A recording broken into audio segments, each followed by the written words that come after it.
working too hard, not being paid enough, not being respected. And this is my own business. Something is not right here. And so when I made the change to like really up my prices, that was a huge turning point for me to see that being the cheapest option is not always best. And going for the cheapest option, which is what my instinct, my learning was around a lot of financial choices, that doesn't always serve you. Welcome to the Self Within podcast, where we will look to ancient traditions and modern insights to seek guidance, knowledge, and practical tools to help us reconnect with our true selves. Join me, your host, as we explore various topics from mindfulness and meditation to energy healing, astrology, and much more. Welcome to the Self Within, everyone. So today we're going to be talking about money. And I have to admit, this is probably a favorite topic of mine, recently at least. And we're not going to be talking about necessarily the money in your bank account, but really how we see money as energy, and also how so many of us have stories that we've inherited about money. Specifically, they end up shaping how we end up earning, how we save, how we spend, even how we end up seeing ourselves or are allowing ourselves to be much more visible in life and whatever we end up doing. And so in this episode, we're going to be exploring how to untangle old narratives and how to build a better relationship with money, one that feels much more aligned, much more sustainable, and more supportive in the long term.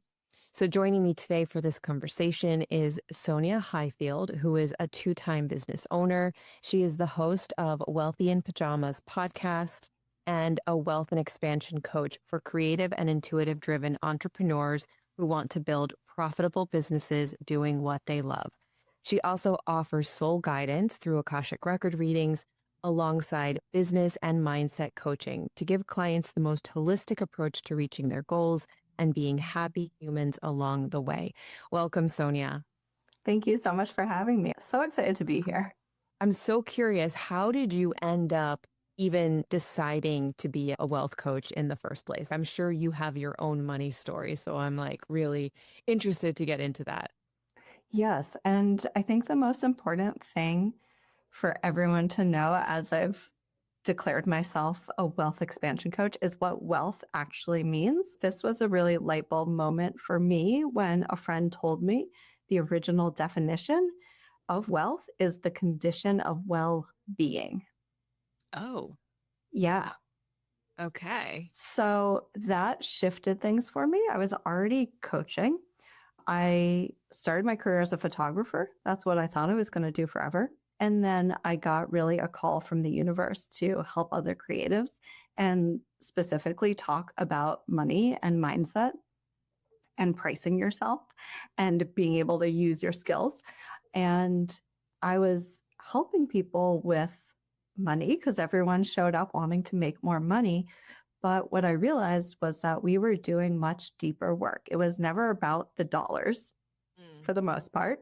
There was always something deeper going on emotionally, mentally, energetically, spiritually. Like there was so many deeper layers to it that I was helping people with. And so I was trying to identify, what am I doing with people? And I'm always someone that's into holistic approach to everything and really understanding people. Once my friend told me that definition, I was like, oh, okay, that makes sense, because I'm not only talking with people about their prices and their profits and their money habits. I'm working with them on their self-confidence, self-love, understanding themselves, being brave enough to pursue their passions, getting out of their comfort zone, networking, their healthy habits, how they're prioritizing themselves, self-care, relationships, like really the 360 view of a human is what I was helping.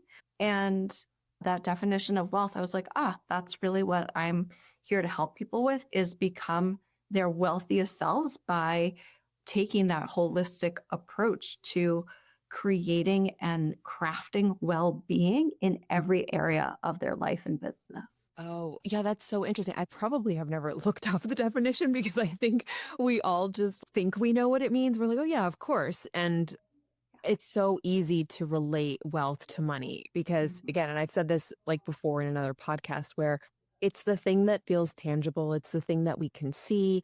It's in our bank account or we can hold it, or maybe it's a credit card that has invisible money, right? That Yeah. believe is there. But I had no idea that it had this broader meaning of well being. And I think, as you said, one of the things that was sticking out as you were going through these different things that you help people with was self worth, because that's something that for me comes up a lot, especially as it relates to money and wealth and abundance. There's this like very big tie. It's so funny. I see it in my astrological chart. It's like a huge like light bulb right there. It's like you need to focus on this area.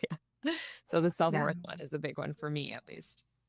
Yeah. And I think that's so common for most people. And especially in this day and age, our worth is so tied to our identity as a productive human and like a productive worker. Mm. And the thing that I like to tell people about, first of all, I hate the term charge your worth Mm. because guess what? Humans are priceless. You actually have no price on you. And so charge your worth. What are you going to charge? $1 billion or $0? That's not really a good way to go about pricing. But in terms of like self worth, like, yes, everyone has their own path to accepting and loving themselves and understanding your innate value. But what I like to tell people is you were born worthy. Just existing, you are worthy of love and respect and kindness and health and care and comfort. And anything you do after that is just a bonus. Mm. So your worth, you can be broken jobless, you're still a worthy human. And so unraveling for ourselves, like, okay, my worth isn't actually tied to how productive I am or how much money I make, but let me understand for myself, what does worthiness even mean to me? Right? Because it means different things for different people. And so I think we can unpack that more for ourselves, right? What does worthiness even mean? And how am I withholding myself from receiving what I'm wanting? Love, kindness, respect, support, right? Because that's kind of all tied up. And when we say my worth is tied to what I'm producing or what I'm making, okay, then what are you withholding receiving Right. by saying, I haven't done enough, I haven't made enough, I'm not worthy enough of what? Right. Wow. Yeah. Oh, that's so interesting. The receiving piece is an interesting one to think about too, because so I'm going to reflect a little bit on maybe my money story. And I feel like this is the one thing where it starts in one place, but I feel like it expands into all areas of your life, which Yeah. it kind of fits into what we're talking about here. But both my parents had grown up very poor in their countries, and they experienced that in different ways. But that story was told to me on repeat when I was a child. And I understand because they came to America, they worked their way up, they figured out how to make a living, how to have a life. And I get it. So there was a lot of story about saving, the old adage, right? Money doesn't grow on trees. Like you have to work hard. I have to say, I'm proud of what they were able to achieve with all the hardship that came with starting over and all these things here. But it was something that I didn't realize I was holding on to as a child. I sort of saw it as like a badge of, I don't know, maybe honor that they kind of did that. And now as an adult, right, fast forward, I've seen that show up in so many areas of my life without me ever having experienced any of that hardship ever. Mm. Like it's such a made up story. It's one that I've held onto for them, but it's not my lived experience. And so it's taken me a lot of awareness to sort of have to get over it and tell myself, like, that's not me. That's not where I am. My life is very different. But it creeps up in so many different ways that it's really hard to abandon it. It really is. You're Yeah. constantly like talking yourself out of things sometimes. Yeah. And I think our lineage and our generational stories of money and survival and all that have a huge impact on us. And that's not always on the surface. Sometimes it is, but that definitely plays a huge role in our mindset and our lens, right? For looking at ourselves and money and the world. Yeah. What was your money story growing up? Did you have one? Sure, yeah. So a little about a money story. Everyone has a money story. Whether you came from money or didn't come from money, everyone has a money story. And they're also ongoing. So that's one thing I like to remind people is like it's a timeline. It started actually before you were born, your money story, and it's going to continue in front of you. So we're all in the midst of our money stories, right? Yeah, my money story, let's see how to summarize. I grew up in a very wealthy suburb of Boston. I grew up in a big old Victorian house and I had everything I needed. And in relation to those that I was friends with and those people I grew up around, I felt like I didn't have as much. My parents have very different money stories. There was a lot of, I would say, mixed messages around money, but a lot of confusion around we seem to have, and yet I'm being told we don't have. Mm. And yeah, I would say it's impacted me in a variety of ways and is still impacting me. For me, the big change when I actually started to learn what a money story was and how it was showing up for me and really start to address the internal dialogue that I had was when I was in my first business and I was in my early 20s running my own photo business and I had to figure out how to charge clients. And that was like a really big turning point for me when I finally was like, okay, I'm working too hard, not being paid enough, not being respected. And this is my own business. Something is not right here. And so when I made the change to like really up my prices, that was a huge turning point for me to see that being the cheapest option is not always best. And going for the cheapest option, which is what my instinct, my learning was around a lot of financial choices, that doesn't always serve you. And so that was a really big thing that I still have to catch myself with. It's like you don't have to have the cheapest option. You can actually honor what you want. You can honor your budget. The money story thing is just continuously unrolling. And as I've shifted businesses, and there's so many experiences that I've had now where like I've been paid to fly to Texas to do a 45-minute presentation. And then I've also done so many things for free. And I think now I'm reconciling like that our money story is not just one thing. And you can have so much abundance around you and still feel like you're maybe not making enough money. Or you can feel so very privileged in so many ways and still say, and it's okay for me to want more. So I don't know if that's a clear answer, but No, I really like what you said about the money story that continues to evolve. We all have a past version of that story, Mhm. which is oftentimes what brings us to our present moment or maybe a current timeline.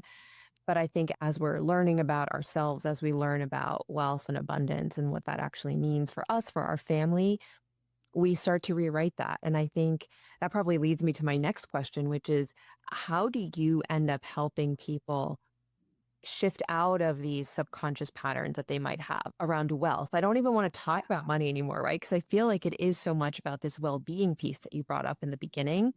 Yeah. And I know that there can be a lot of fears around that as well. So yeah, I'd love to know just how do you help people shift into this new timeline? Yeah.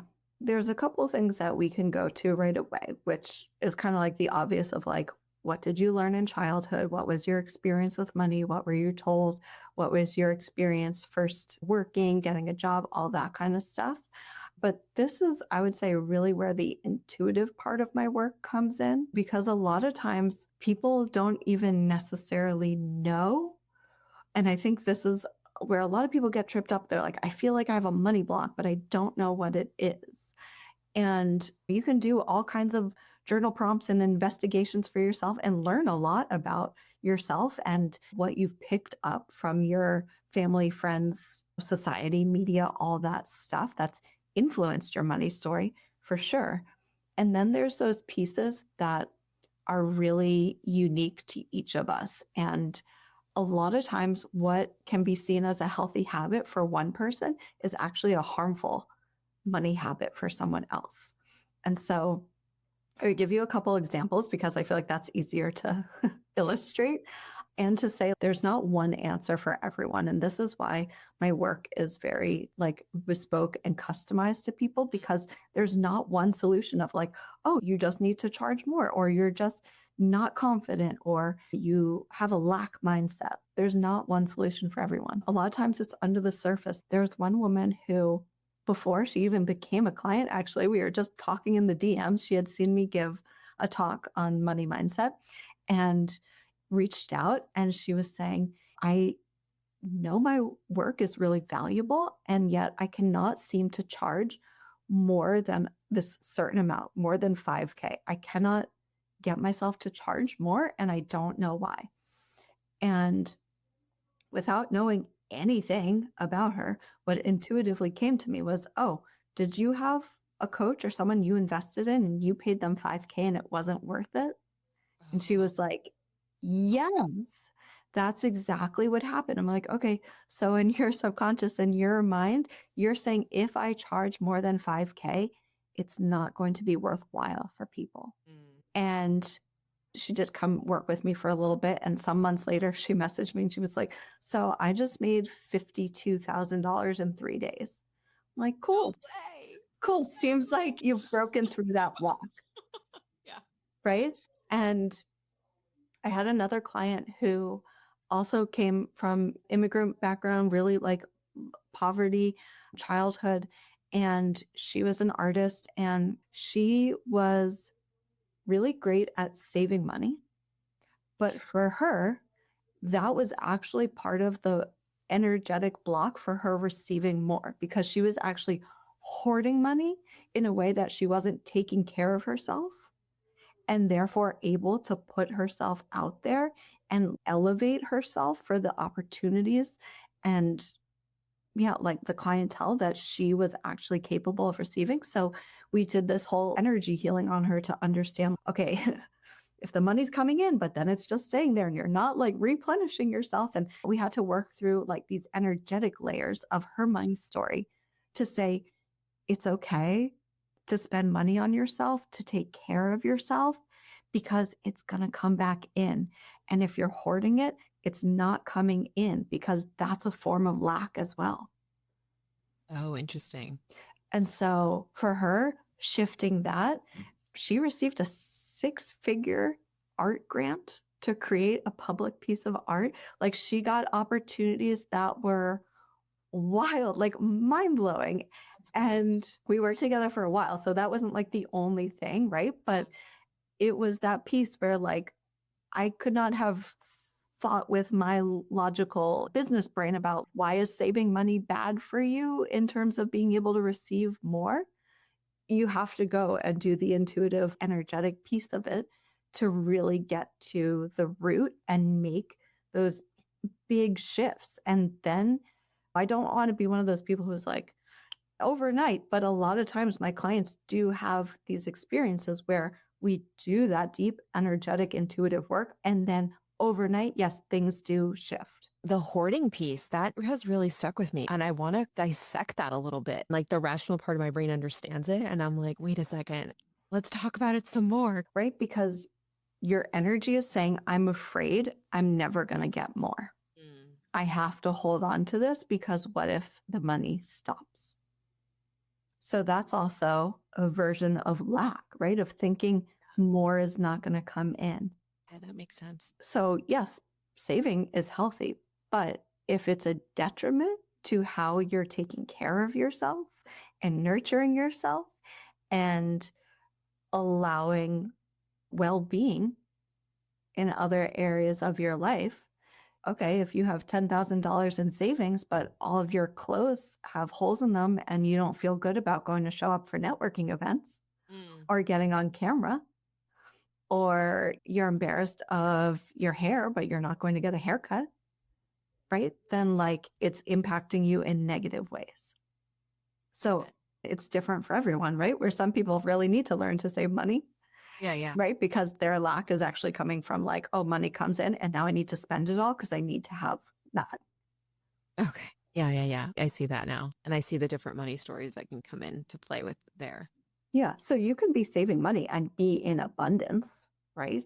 And you can also be saving money and be in lack or scarcity. Yeah. I'm like reading these specifically right now at this point in my life. Something has told me that I need to focus on changing my belief about wealth, about abundance, about money. So I'm actually doing a lot of work on it right now. And I'm reading a lot of books and I'm listening to podcasts and I'm taking classes. I'm like very invested in it. And one of the things that I recently came across is that money is really infinite if you really think about it. The number is just can go up and up and up. And it's like it can never stop, truly. And so when you were saying like the hoarding and the saving, I think there's also that belief that money is not infinite. And so having to kind of like bring that into your life, into your mindset that there's an abundance for everyone. There's enough for the 8 billion people that are on this planet. Oh my gosh. Yeah. People will be able to live happy lives if they wanted to. But yeah. Yeah, totally.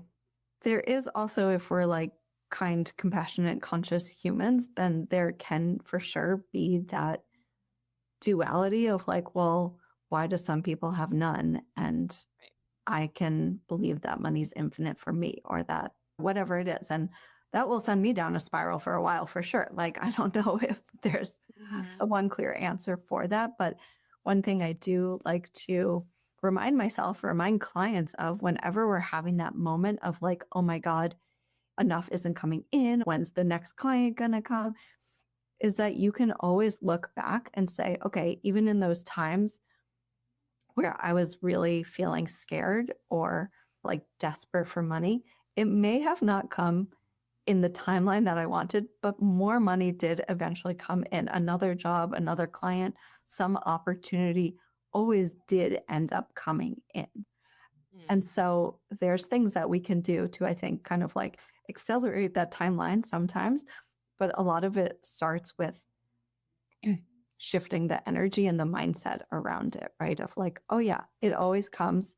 How can I show up for it? Right.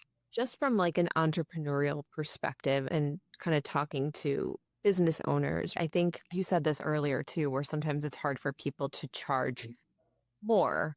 And I would say on the flip side, there's also the if I charge more and nobody shows up or nobody pays for a service, that's meaning I'm not good enough, right? We're going back to this, what we talked about earlier, the self-worth piece.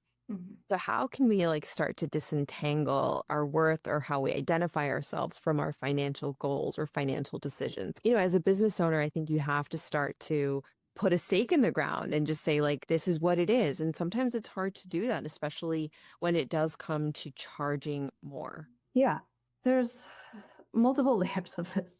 The thing about pricing is that first and foremost, it's subjective, right? And if we're not charging our worth, then we can take that off the table. Don't even need to worry about that. What I need to think about is my needs and desires for money. So pricing from that place, because when we're pricing from what are my actual expenses and what are my desired expenses and factoring in savings, retirement, like really all of the boring financial things, it actually helps us be more deeply connected to why we're charging money to begin with, right? Because if we're pulling numbers, a lot of times people will be like, well, this is what my competitor's charging, so I'm going to charge that. Or this is what someone else told me to charge, so I'm going to charge that. Or here's a number that just feels good, which I'm all about like vibing with it, right? It has to feel aligned. But it has to first and foremost come from your actual money needs and data.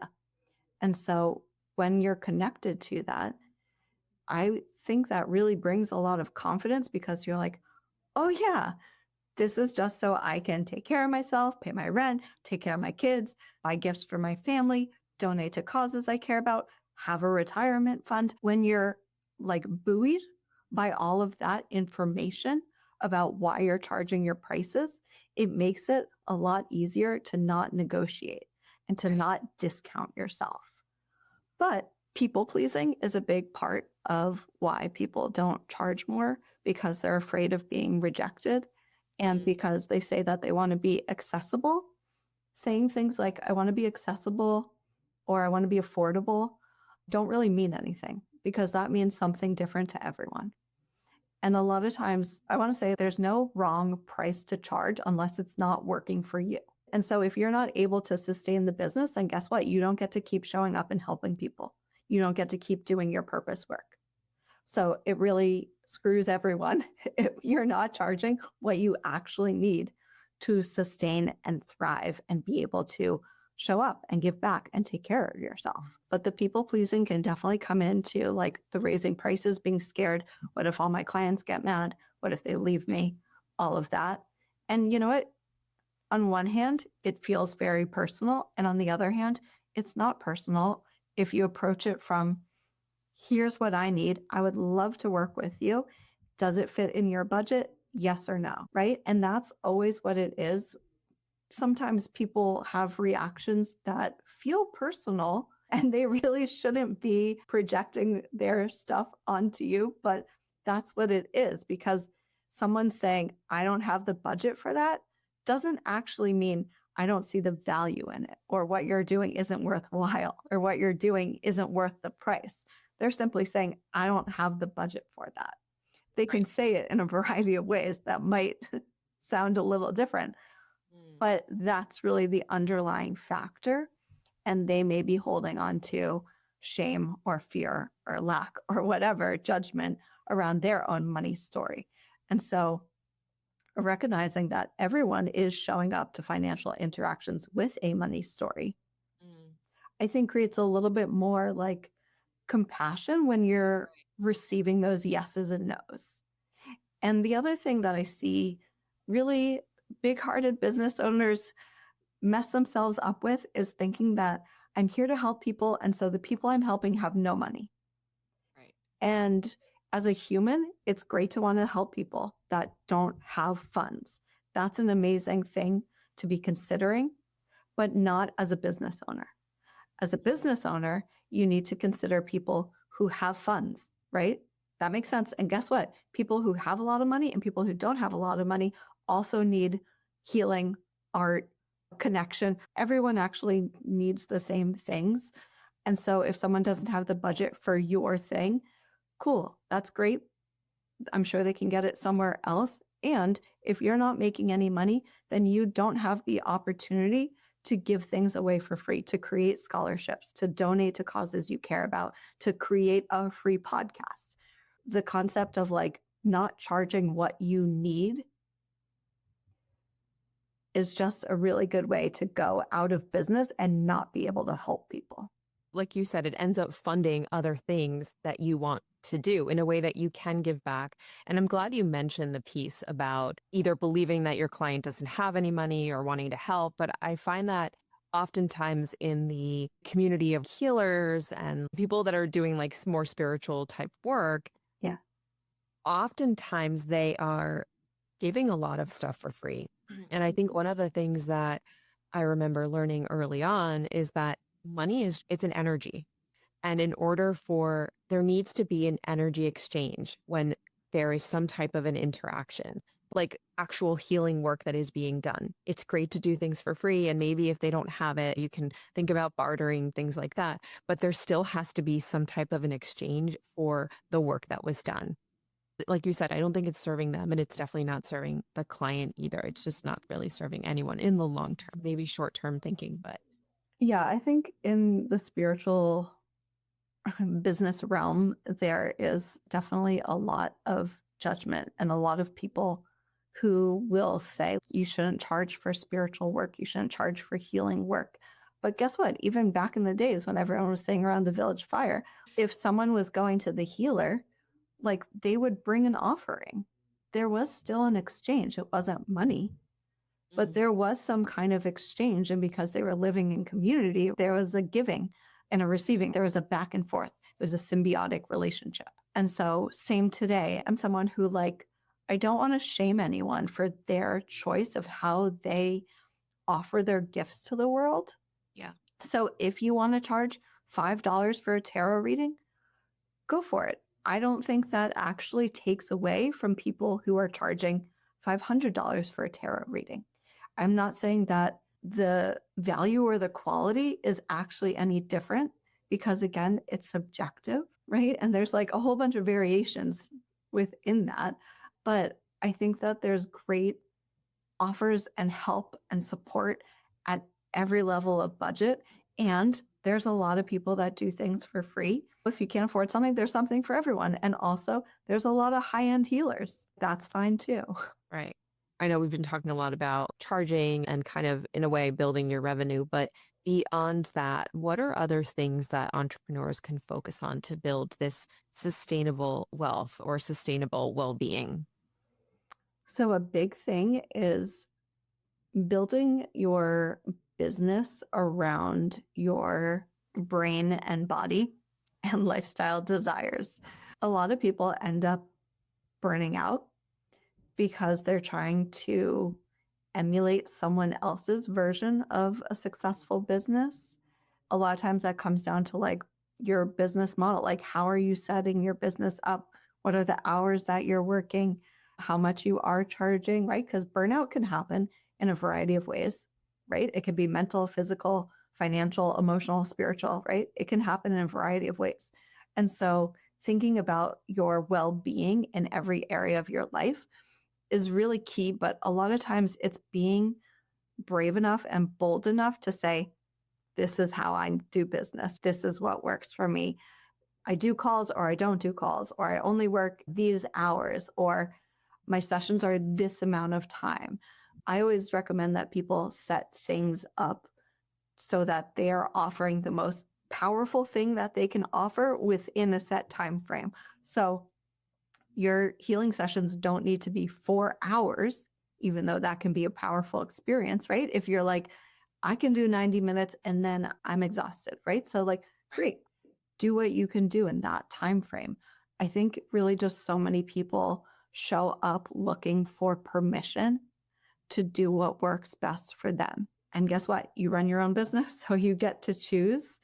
And that's such a beautiful thing. But really, in order to sustain, you have to look at like your energy, your offers, your pricing, also who you're working with. That's a really big piece of it. Like I said, towards the beginning, I was feeling really like disrespected in my photo business. I got to a turning point where like I made a set of non-negotiables for my clientele, which was that they have to be kind. Like that was the first. And they have to have something I'm interested in working on, and they have to pay my price. Yeah.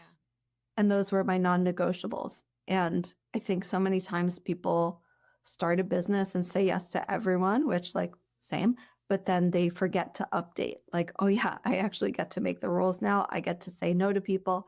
And like, there's so many lovely people out there. You do not need to work with jerks. Yeah. I think that's something that as you go along the journey of being a business owner, you start to figure out, right? It's like, that's where you start to fine tune. I think probably after year 1, year 2, you're like, okay, we did this for long enough. It didn't work. And it's constantly an evolution because I follow a lot of people that are probably like 10 years into their business and they're still making changes and updates. And it's just a part of it. And I think knowing yourself, like you said, kind of knowing what's too much, what's too little. And like people pleasing can be a really tough thing because you do want to be there for your client. You do want to be supportive in whatever business you're in, right? Not just healing in general. And yeah, saying no is a really hard thing, but I think it's probably one of the best things to learn sooner rather than later. Yeah. I think honestly for me, like communication and like kind and ethical communication is such a big thing, and it comes quite naturally to me. And I've seen that it really does not come naturally to a lot of people. And I would say if you can communicate transparently and kindly in your business, it goes a long way because you can say no with all the love and compassion in the world. And it doesn't have to be a battle, or you can have hard conversations with people. You can fire clients without them even knowing that you're firing them if you can like phrase it in a way that makes sense, which not to say you're lying to them, but just we can all communicate well if we want to. And I think that's honestly a big obstacle for a lot of people, is just figuring out how to communicate like their boundaries and their needs and their desires. And a lot of times, like, zero shame, like, this is something that's easy for me, but I recognize it's not easy for a lot of other people, and it can be scary and intimidating and like nerve wracking. So a lot of times I am helping clients. How do I phrase this email? Like, I'm talking with someone about collaborating, but like, I don't really like their terms. How do I talk to them about it? How do I negotiate? And so, fine, great. We can talk it out. Like, we can figure out a way to get the end result that you want in a way that isn't like battling people along the way. Yeah. And I was just thinking like no is also comes from a place of lack sometimes, like the inability to say no. Because I've had to say no to a couple of people that I've worked with, and not in a couple of different ways it's showed up. But I was thinking like someone had reached out about wanting a specific type of session. And I was like, no, I don't work with that type of a client. In the beginning, I had to really think through it, and I had to talk myself into saying no, because I'm like, there was a lot of like rationalizing in my head. It's like, well, wait, but that's a client and that would be bringing in X amount of money. And like, why would I say no? It's a clear yes. But I'm like, Yeah. well, this feels like a no. So it was like a whole like mental dialogue that I had to go through. Yeah. And that was really early on. And I think recently I've had another experience where I worked with someone. It was great. And there wasn't anything negative necessarily, but deep down inside, I just knew. I was like, I have to say no for now. They may come back later, but for now, I can't do more sessions with them. Yeah. And it felt right, but it also felt like I was letting them down. I remember when I said it, I was like, oh, I feel like I'm letting them down, but I know that I have to stick to this because I've Yeah. made this agreement with myself. And at the end of the day, it all worked out. It was all fine. And they did end up coming back for more sessions, right? So it worked out the way it was supposed to. But yes, being a Libra, I am a people pleaser. Yeah. I do have to retrain myself always. I understand that. And one thing I like to say is alignment doesn't mean it's easy. It just means it's right for you. Mm-hmm. Right. And sometimes it is really not easy. Like I have to admit, like after that, I felt so proud of myself. I knew that I did something for me and that felt so special. And the fact that I could like stick to it, I was like so proud of myself. Yeah. Recognizing your own growth. Love it. Yeah, exactly. I know earlier on you mentioned that you use your intuitive guidance, and I know that you do Akashic reading. So how do you sort of mix in that intuitive guidance into helping your clients with their work? Yeah. So working with the records has come to the forefront of what I do with people. So if you're not familiar with the Akashic records, I like to explain it like the documentary of your soul. And so every entity has a soul story. And so accessing the records is this process of tapping into this collection of wisdom. And everyone can learn to do it, no gatekeeping. And it is the most cool, powerful experience that I've had because it goes beyond intuition, right? We all have intuition. It's really important that you listen to your intuition. And we're each working with our soul guides, which are who bring through like the messages and the healing from the records. But it's beyond intuition. And we can tap into past lives and get really super accurate and practical and actionable guidance for this life. And the records are all about possibilities rather than predictions. And so there's always a most aligned set of possibilities for you. And I've been blown away by it because of how accurate it is.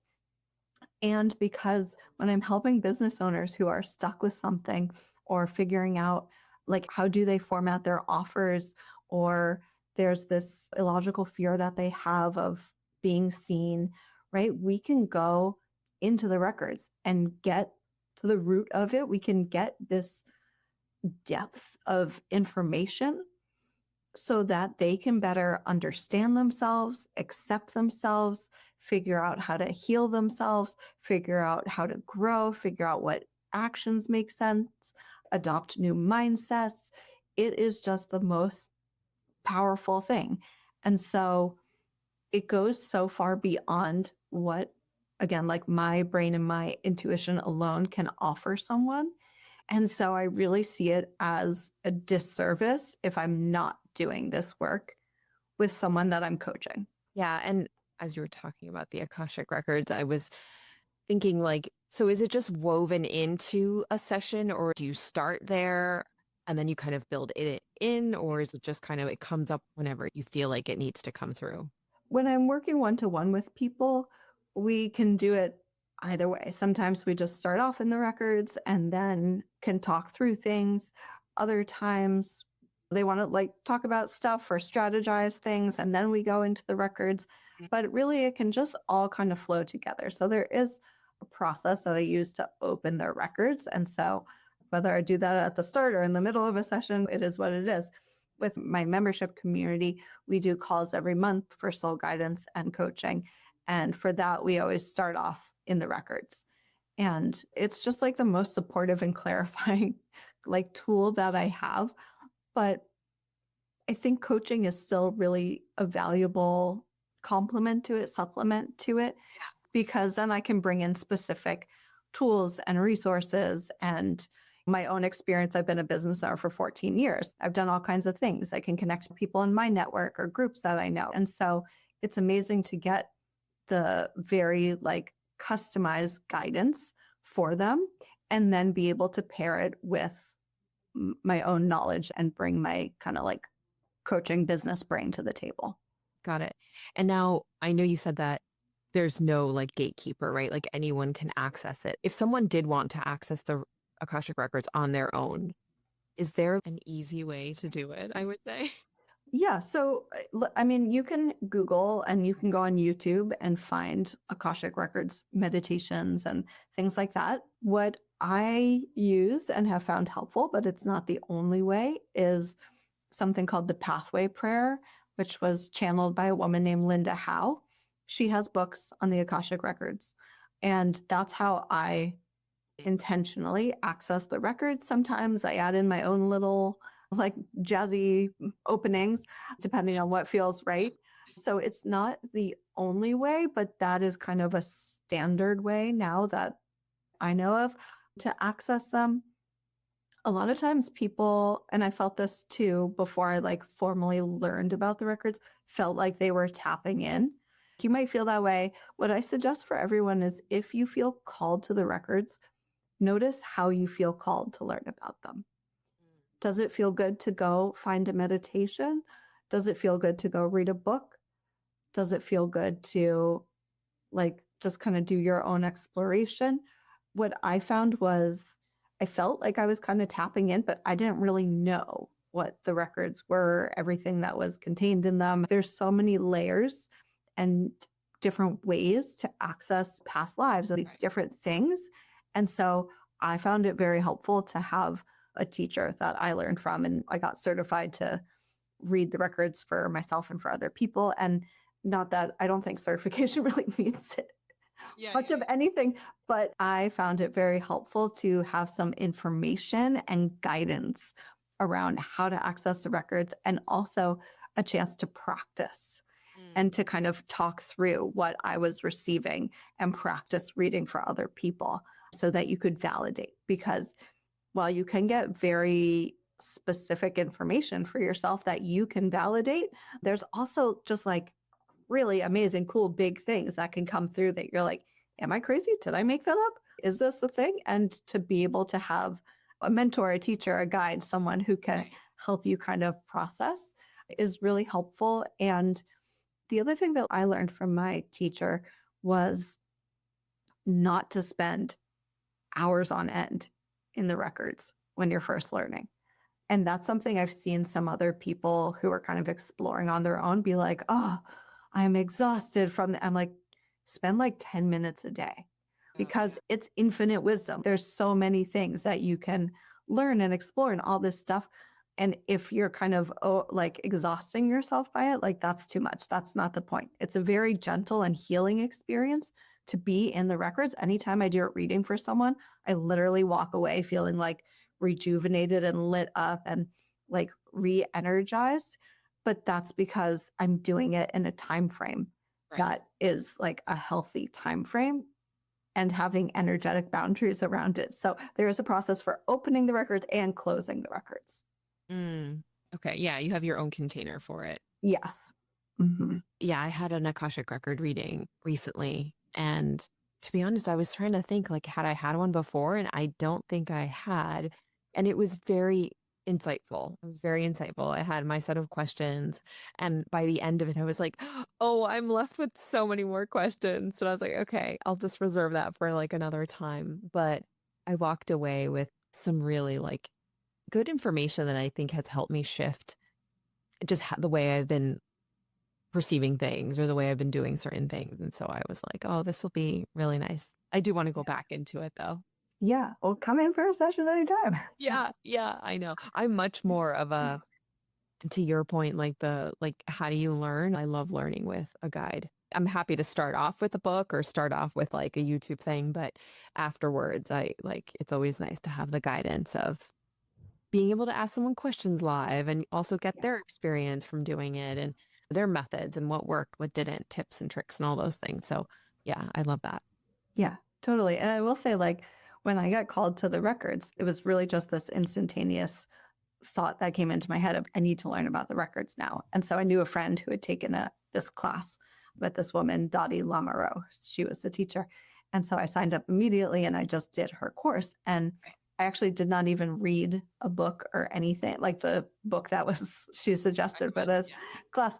I never read it. A few years later, I actually picked it up and started reading it, this book by Linda Howe. And her experience was like mirrored my experience in a lot of ways.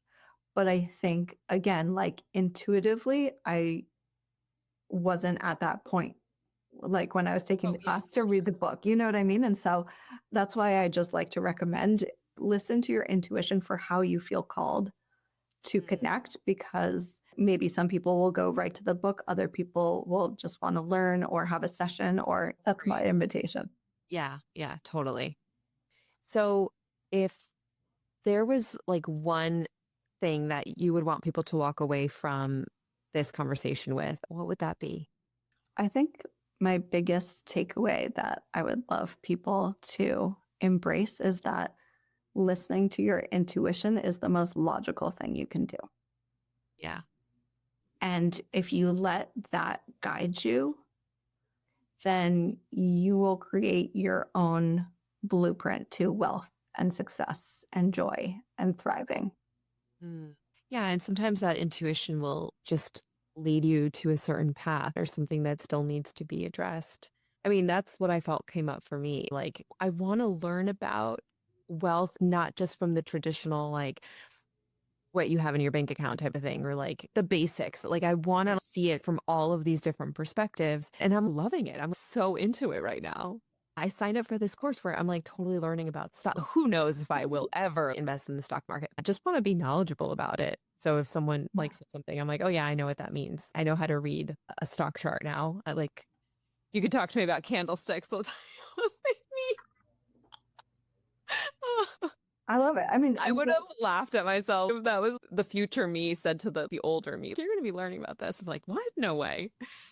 Yeah. Information is power, though. And I think the way you're approaching it from like curiosity is the best, because I think a lot of us will kind of shame ourselves out of learning, right? We'll be like, I don't know about money. I didn't learn about money.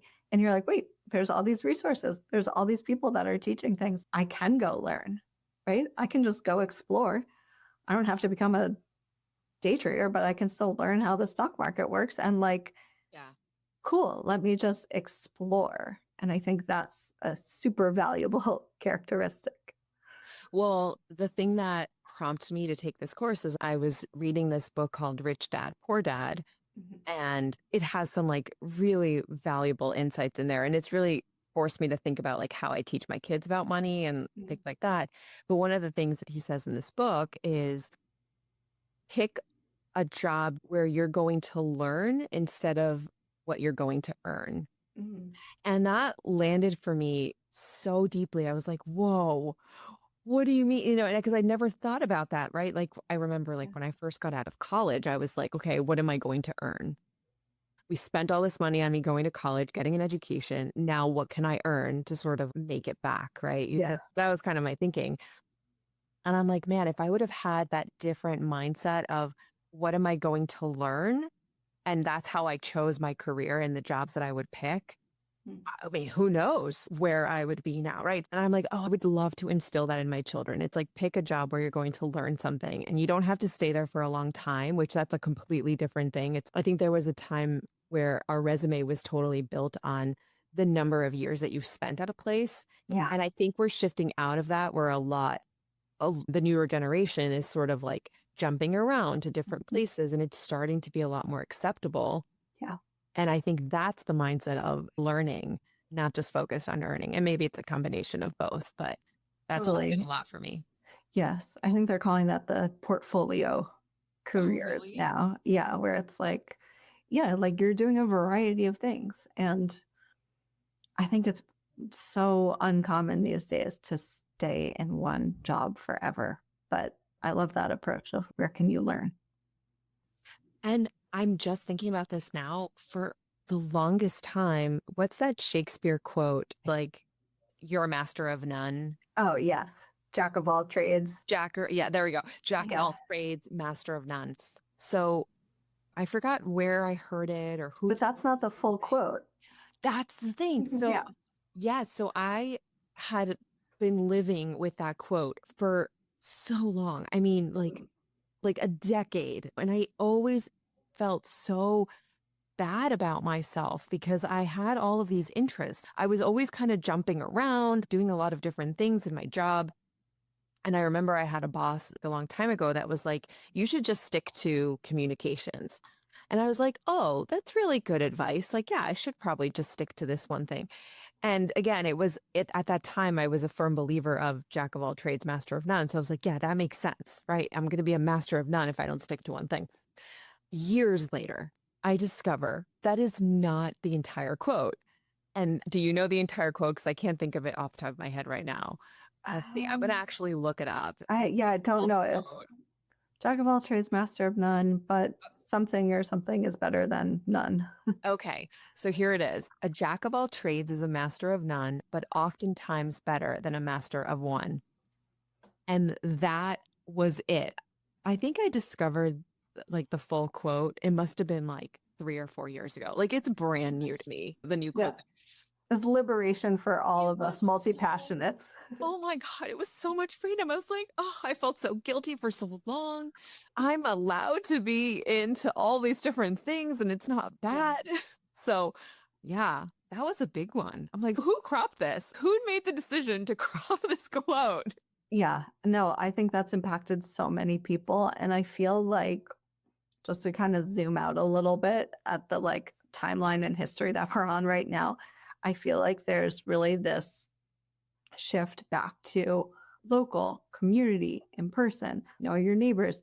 And I'm seeing so many people that are like, I'm going to grow my own food. I'm going to make my own clothes. I'm going to, guess what? Having skills for the apocalypse is really, really helpful to know how to do more than one thing.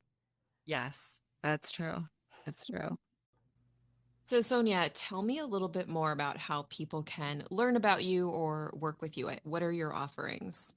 Yes, so you can find me under everything for Real World Creative. So Instagram, website, YouTube. And right now I do offer single sessions for people. So you can come in for a reading. I also do some like async Akashic Records offers as well. So you can get a soul report. It's just written if you don't have time for a call. And then I have my virtual community called the Wealthy Soul Society. And that is a really beautiful ongoing space where we have a virtual 24/7 community where you can show up. I share things there to kind of activate, soul purpose, wealth, all of that. You can get feedback. We talk business, personal, intuition, all of the things so that you're working on your path to wealth and well-being. And we do monthly calls so everyone can get some soul guidance, some coaching. We do co-working dates, which is really awesome as well. And then you also get access to all of my workshops, like every video workshop I've done, all these journaling guides that I have, courses. So if you want like the whole shebang, Right. come to Wealthy Soul Society, or my one-to-one offers, which are a more intensive, deep way to get both the Akashic Records guidance and healing work alongside all of the business and mindset coaching. And you can do that in a 3-month sprint for Soul Studio or 12 months together in your record year program. And so I really believe in healing and business growth at the same time. And so that's what all of my containers are really set up to help you experience and achieve. Well, thank you so much, Sonia, for this conversation. It's been very enlightening, and I'm very grateful for you being here. Well, thank you so much for having me and for asking great questions. It has been my pleasure. Thank you for listening. If you're interested in becoming a client and working with me, visit me at nunatherapy.com or follow me on social media at nunatherapy for regular content and inspiration. Until next time.